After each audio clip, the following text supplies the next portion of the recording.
Hello everyone, Hobbyist here, back at it again with another board game tutorial, and this time we are going to be covering the character drafting game known as Citadels. Citadels is the game where your ultimate goal is to become the master builder inside of Citadels by building 7 districts to complete your city and accumulating the most points at the end of the game. But the first thing that I got to explain to you before we get into the nitty gritty is the kind of cards that exist inside of Citadels. The first card type that exists inside of the Citadels are what are known as unique districts. Indicated by this little purple logo down here at the bottom left, all of these cards have different abilities and powers that exist whenever they are built into your city. Religious districts are these kinds of cards that are indicated by this blue logo down here at the bottom left.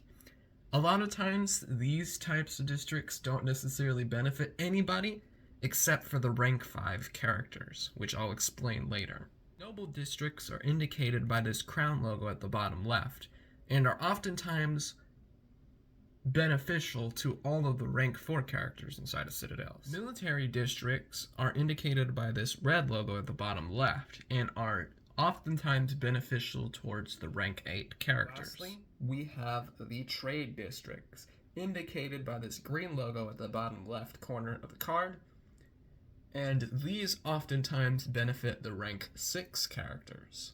Inside of your first game, whenever you are setting up to play Citadels for the first time, you are going to include only the assassin, the thief, the magician, the king, the bishop, the merchant, the architect, and the warlord. Depending on if you have 3 or 8 players, then you include the rank 9 characters.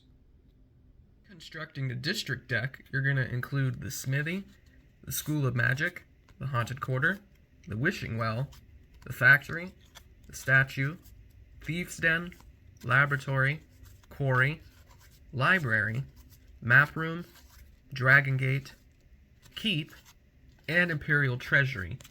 Inside of the deck that consists of all of the other district types, and you're going to be shuffled straight in.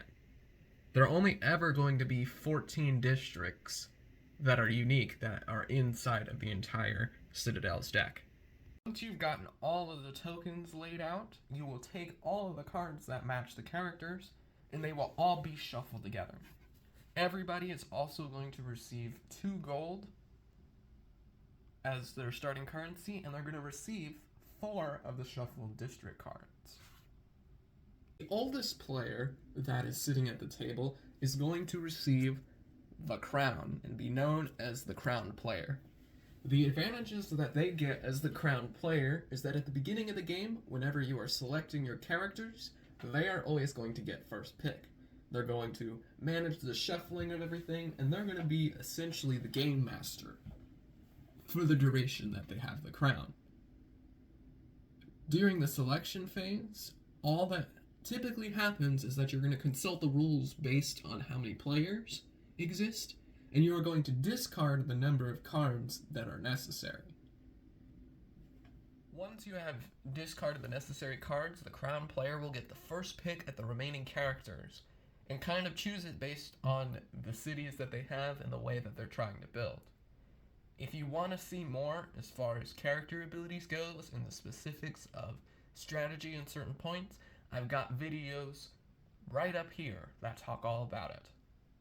But otherwise, once the crown player has made their selection, they are going to pass the remaining characters off to the left, to where then the player will also do the same thing. Pick their character until everybody has picked their character, and the last character picks their character. If there are any remaining cards, they go into the center face down. Because the setup is for 5 players, there's already 1 face down card and 1 face up card that are not going to be in the round. Anything that is the cards related to the characters that are in the middle are the ones that aren't in play. At that point, players, starting with the crown player, will roll call all of the cards based on the rank numbers that are on the top left-hand corner of the card, and are at the bottom left of each of the reminder tokens in the middle. If that person has that character, then they have to play. So in this particular example, the assassin isn't in play. So when the king calls for, is there an assassin out there? The assassin can't play. But then we go to the thief. If you have the character card in question, whenever it gets to that point during the roll call, then you reveal your card in order to take your turn. The way that a turn inside of Citadels consists of is to first use your gathering resources to either get 2 more gold or to take more cards. If you go with the cards route, you draw the top 2 cards of the district deck, and you can only pick 1 to keep. The other is going to be discarded to the bottom of the deck. Once you have decided whether or not you are going to take either the gold or the cards, then you have the opportunity to only ever build 1 district. Characters' abilities oftentimes are exceptions to any of the rules that I mention here. In order to determine what districts you can build, all of the gold coins that you see on the cards are the cost to build those districts. But they are also how you're going to be able to judge your scoring at the end of the game. If you have decided to build, that is simply the end of your turn, and then the roll call continues all the way until rank 8 character. Once everybody has taken their turn, and the warlord, or whoever the rank 8 character has finished their turn, then the round completely ends. Everybody reshuffles all the character cards, and if there's a new crown player, gives it to the new crown player to shuffle, and then the round starts all the way over again. However, there are some key things that you want to keep in mind when it comes to playing Citadel. First important thing to remember is that when it comes to the cards that are inside your hand, the more expensive the cards are, generally the more points they are worth. The other thing to consider is that you ever have any duplicates of any cards, say you have 2 castles or 2 taverns in your hand, you can only have 1 of that kind of card that is out. So I can only have 1 tavern. I can't build multiple taverns because it's cheap. However, I can have multiple trade districts being played at the same time. If you're a role like these guys who get money depending on their district type, you do have the ability to do your gathering resources action, then build something, then collect your gold based on your abilities after the fact. Oftentimes when it comes to character abilities, they're either going to specify at a certain time to do your ability, or if there is no specified time, you could do it at any time during your turn. When a player gets to 7 districts, they have essentially completed their city.